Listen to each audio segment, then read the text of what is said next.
Welcome to tourist TV. మనమైతే ఇప్పుడు భానుగుడి జంక్షన్లో ఉన్న బెల్లంతో చేసిన విగ్రహం దగ్గరికి అయితే వచ్చేసామండి.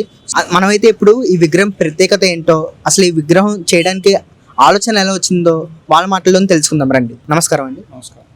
ఈ బెల్లం విగ్రహం, ఈ విగ్రహం ప్రత్యేకత ఏంటండి? ప్రత్యేకత ఏంటంటే పొల్యూషన్ లేకుండా ఉంటుందని. మామూలుగా అయితే ప్లాస్టర్ ప్యారిస్తో ఎక్కువ చేస్తున్నారు కదా విగ్రహాలు, పొల్యూటెడ్ అవుతుందని. ఇదైతే కొద్దిగా వెరైటీగా ఉంటుంది, పొల్యూషన్ ప్రాబ్లం ఉండదు. ఈ విగ్రహం పెట్టిన మొత్తం బెల్లం అంతా కూడా ప్రసాదం కింద ప్రజలకు ఇచ్చేస్తాం. నిమజ్జనం ఉండదు. నిమజ్జనం ఒక చిన్న విగ్రహం పెట్టాం, దాన్ని మట్టికి నిమజ్జనం చేస్తాం. ఈ విగ్రహానికి అయ్యే ఖర్చు ఎంత అండి? ఖర్చు ఎంత అయింది? ఇంచుమించుగా ఇప్పుడు 1,20,000 వరకు అయింది. ఇంతకు ముందు ఏమైనా ఇలాంటివి డిఫరెంట్ ఇక్కడైతే ఇంతకు ముందు వెరైటీ ఏం చేయలేదు, మామూలు విగ్రహాలు పెట్టాం, మట్టి విగ్రహం.